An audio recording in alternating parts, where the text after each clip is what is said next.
All her husbands left. She can't even stay with any of them. Poor thing.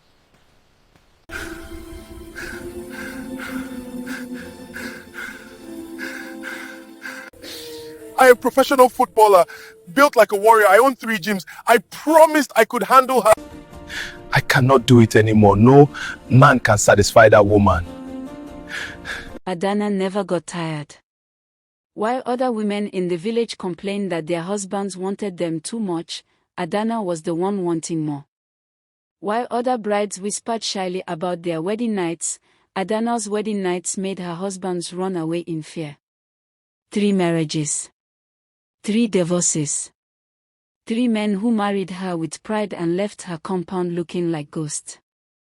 In the busy town of Enugu, everyone knew Adanna's story. She was the daughter of Chief Okonkwo, the richest palm oil merchant in the entire state. Her beauty was legendary. Her skin was smooth like fresh palm kernel oil, her waist was small, her hips were full, and her smile could make any man forget his troubles. But Adanna had a problem that made men afraid of her. Her first husband was Chidi, a strong Igbo man who owned a successful transport business. He had 6 buses and muscles like a wrestler. "I will handle her," he told his friends at the bachelor party. "She just needs a real man." 2 weeks after the wedding, Chidi packed his bags in the middle of the night and ran back to his mother's house in Abia. When his friends visited him, they found him looking thin and tired, his eyes red like someone who had not slept in days. "That woman is not normal," he whispered. "Every night, every morning, even in the afternoon. She never gets tired." I couldn't continue. Her second husband was Emeka, a banker from Lagos who wore expensive suits and drove a Lexus Jeep. "Chidi is just a village man," he told Chief Okonkwo confidently. "I am a Lagos boy. I know how to handle women." 1 month after the wedding, Emeka collapsed at work.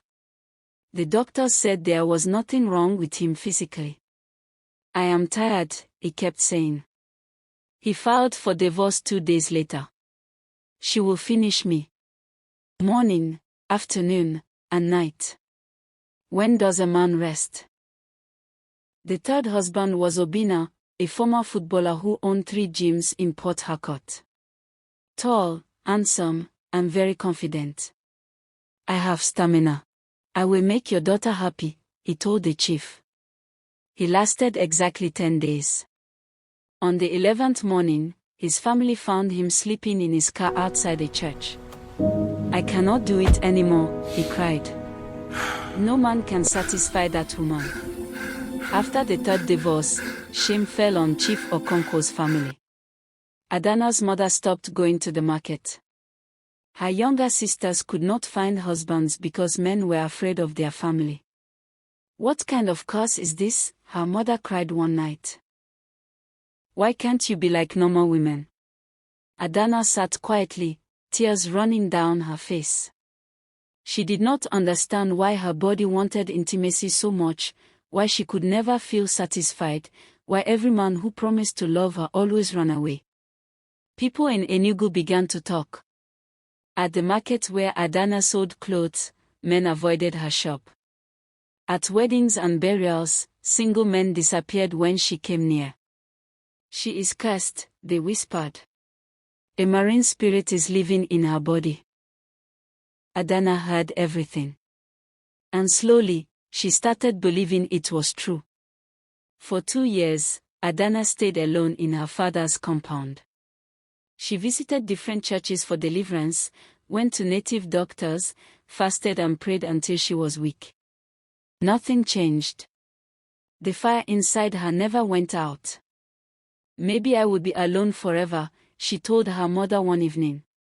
But fate had different plans. Nnamdi was not looking for a wife when he came to Enugu.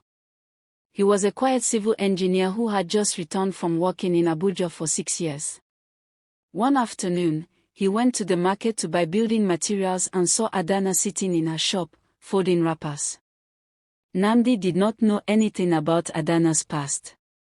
He just saw a beautiful woman sitting alone, looking sad. "Good afternoon," he greeted her. "Please, how much is this George wrapper?" They talked for a few minutes, and Nnamdi bought 2 wrappers for his mother. Before he left, he smiled. "I will come back." And he did come back. Every week, Nnamdi found a reason to visit Adanna's shop. He made her laugh with simple jokes. He asked about her day. He treated her like a normal person, not like a curse woman. After 6 months, Nnamdi asked her to have dinner with him. On their 3rd outing, Adanna decided to tell him the truth. "Nnamdi, there is something you need to know about me," she said, hands shaking. "I have been married 3 times. All 3 husbands left me. It was because of me." She told him everything, about her desires, about the shame, about how men called her a curse. When she finished, she waited for him to leave. Instead, he held her hand gently. "Thank you for telling me," he said. "But did any of those men try to understand you? Or were they just trying to prove they were strong?" Adanna blinked in confusion. "What do you mean?" Nnamdi spoke slowly. "Intimacy is not about strength or competition. It is about understanding each other.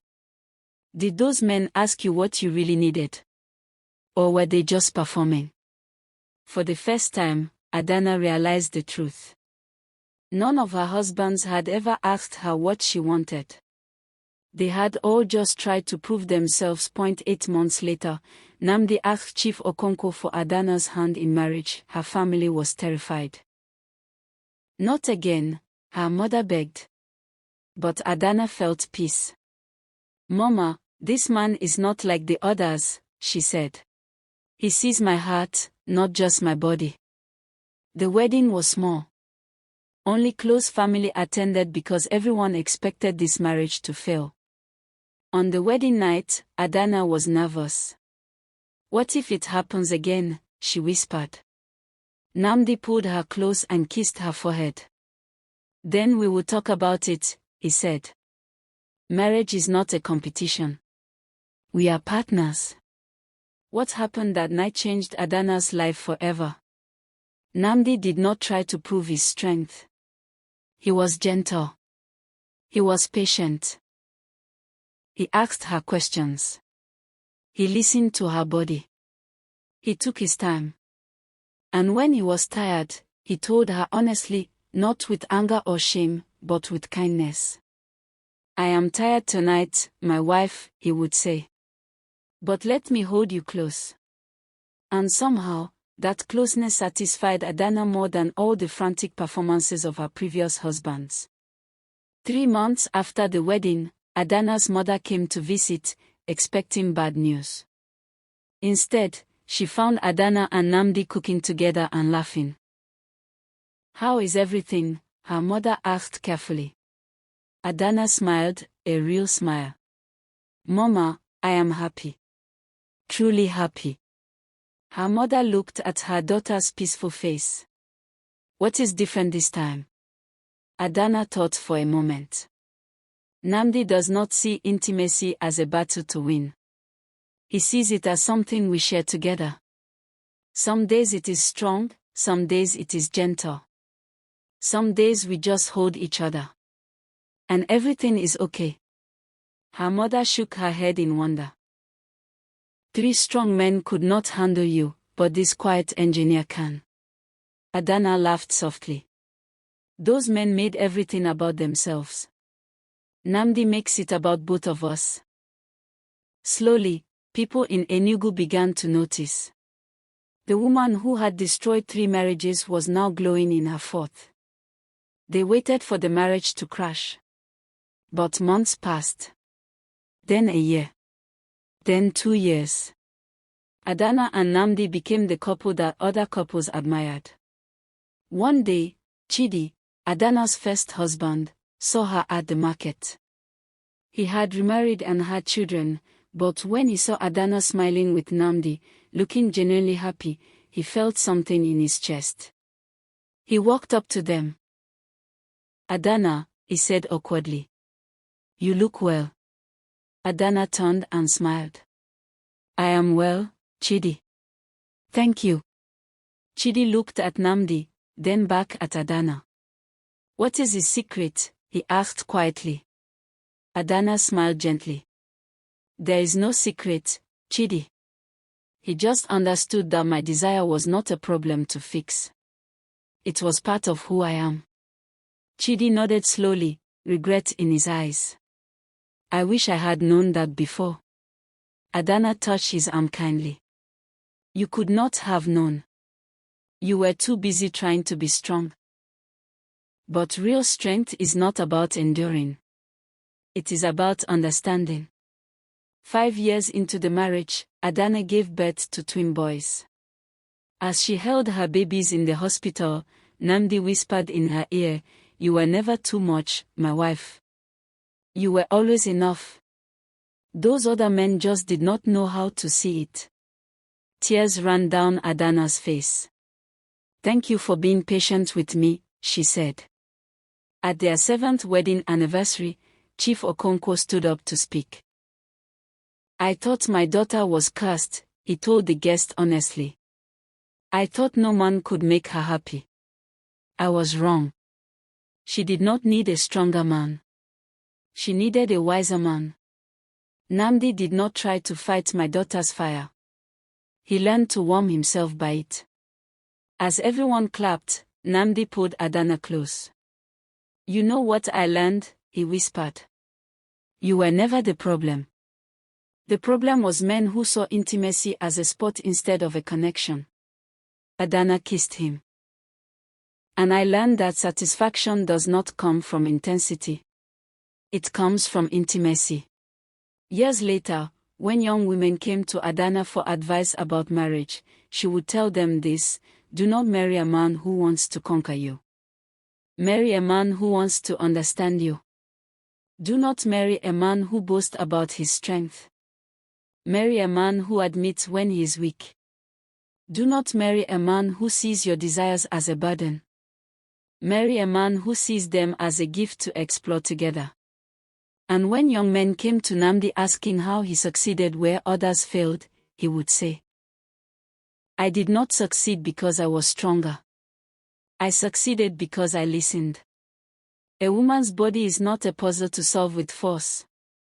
It is a language to learn with patience.